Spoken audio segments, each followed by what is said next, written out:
রাজনীতিতে সত্যি চিরস্থায়ী বলে কোনো কিছু হয় না। এই যেমন আজ পশ্চিমবঙ্গের ক্ষমতা তৃণমূলের হাত থেকে চলে গেছে। এখানে তোমার পূর্ববর্তী কাজকর্মই ঠিক করে দেবে তোমার সাথে তোমার ক্ষমতা চলে গেলে ঠিক কি কি হতে পারে। তো দেখে নাও, এই যে ভাইপো বন্দ্যোপাধ্যায়ের একটা ছবির ওপরে কিভাবে আমাদের সাধারণ জনগণ প্রস্রাব ত্যাগ করছে।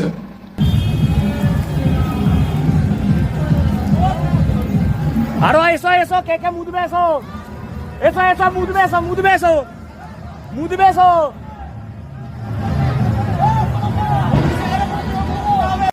তো এখন তো ছবির ওপরে করছে, কিন্তু বাস্তবে সামনে পেলে হয়তো তার ওপরেই করবে। তোমরা কি বলো? সমস্ত রাজনীতিবিদদের এই দিনটার কথা ভাবা উচিত, এবং ভাবিয়া করিও কাজ, করিয়া ভাবিও না। তোমার কাজকর্ম তোমাকে সেই জায়গায় নিয়ে গেছে, আজকে তুমি যেটা পাচ্ছ এটা তোমার প্রাপ্য ছিল।